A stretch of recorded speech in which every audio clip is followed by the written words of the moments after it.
Bonjour, je suis fort heureux de te retrouver afin qu'ensemble nous puissions méditer sur ce thème, la solidarité. Mais juste avant, prions.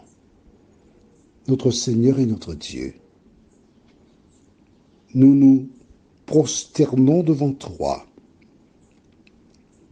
afin de recevoir toutes les informations que tu mets en place pour notre épanouissement. Merci Seigneur pour tes grâces. Au nom de Jésus, Amen.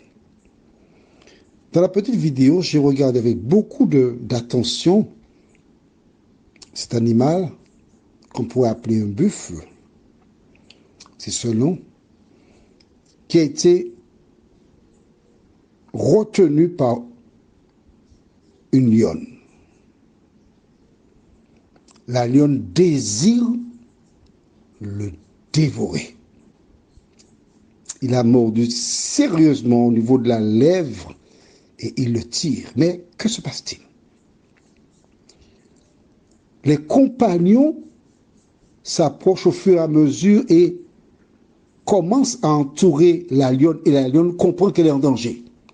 Elle finit par lâcher prise, elle s'en va et abandonne la proie.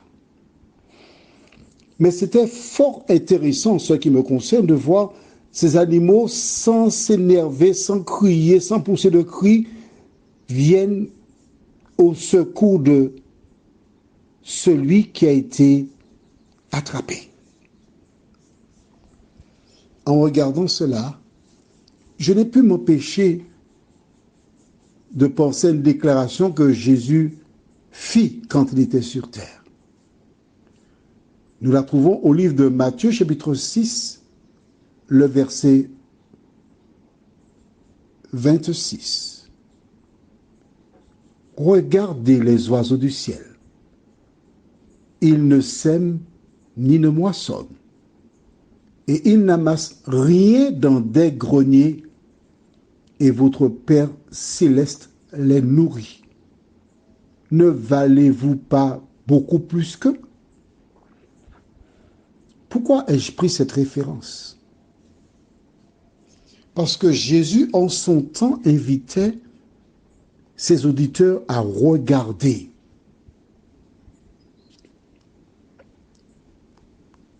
dans la nature.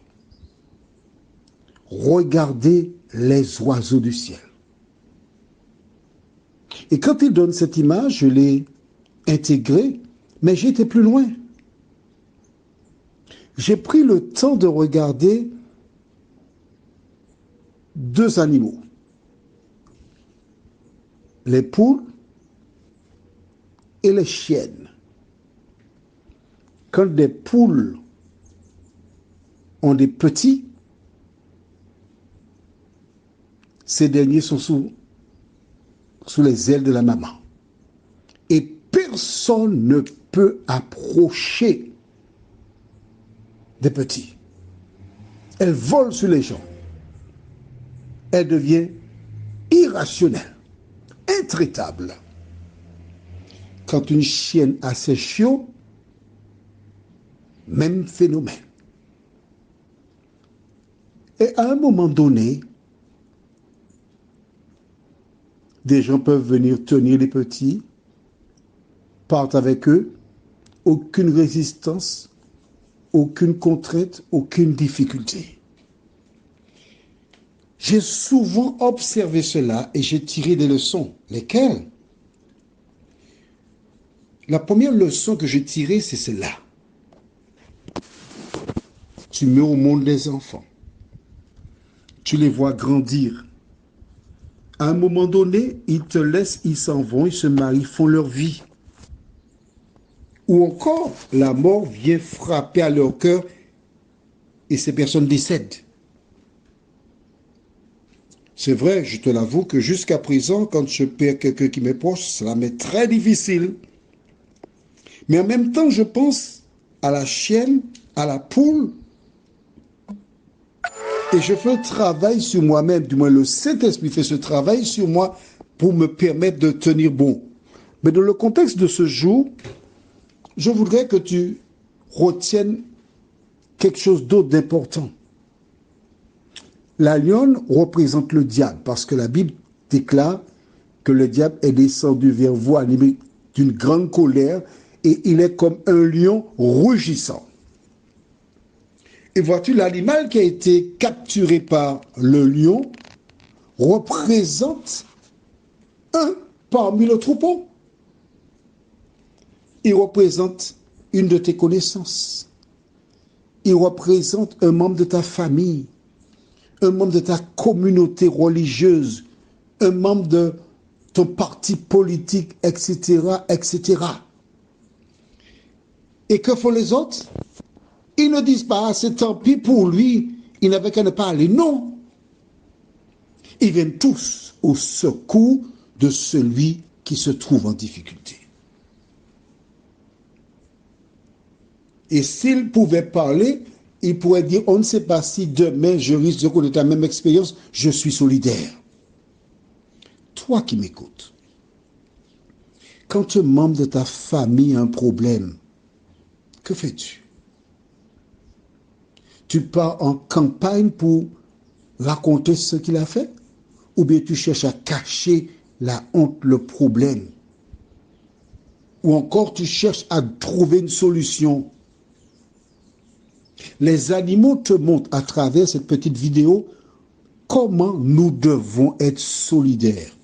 Du reste, la parole de Dieu le dit dans le livre de Galates chapitre 6, verset 2. Portez les fardeaux les uns des autres et vous accomplirez ainsi la loi de Christ. Portez les fardeaux les uns des autres. Je me rappelle, j'ai par le passé organisé ce qu'on appelle des séminaires de mariage. Et à cette occasion, des personnes avaient préparé des questions longtemps à l'avance, notamment une qui m'avait interpellé, comment agir quand une fille non mariée est enceinte. Le sujet était intéressant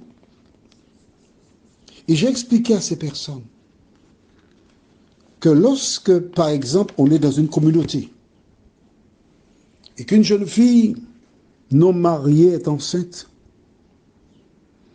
au lieu de lui jeter la pierre, au lieu de la chasser, que les membres de la communauté devraient l'entourer. Non pas pour lui dire, alors, tu ne savais pas qu'il fallait te protéger, tu ne savais pas. Non.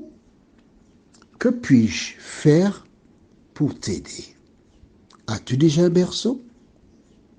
As-tu déjà des serviettes et les vêtements appropriés? Non. Pourrions-nous prendre un rendez-vous pour nous y rendre? Et ainsi, je vais t'aider à préparer ton trousseau. C'est ce dont elle a besoin. Ce qui est fait, déjà fait. Ce qui est nécessaire, c'est un accompagnement afin de l'aider. Mais lorsque tu la critiques, lorsque tu lui jettes la pierre, que fait-elle?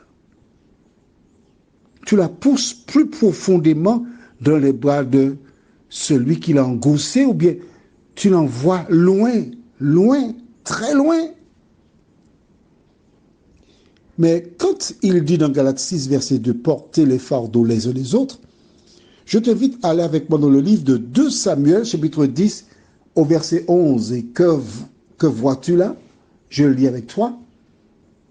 Il dit, si les Syriens sont plus forts que moi, tu viendras à mon secours. Et si les fils d'Ammon sont plus forts que toi, j'irai te secourir.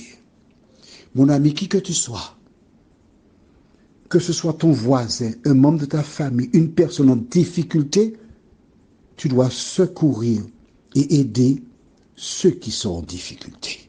Prions. Notre Seigneur, notre Dieu, nous te bénissons pour le bonheur d'avoir la Bible.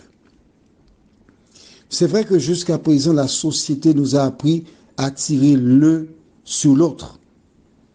Mais là, nous te demandons, Seigneur, alors que nous lisons la parole, nous comprenons la parole, de nous aider à la mettre en pratique. Merci de fortifier tes enfants. Merci de nous diriger. Merci de nous conduire et que chaque jour nous puissions toujours marcher à l'ombre de tes ailes, nous t'en prions. Au nom de Jésus pour ta gloire éternelle. Amen. Je te souhaite une bonne journée sous le regard de Dieu. Et n'oublie pas, tends la main à celui qui est en difficulté. Demain, il se pourrait que tu te trouves toi-même en difficulté. Bonne journée à toi.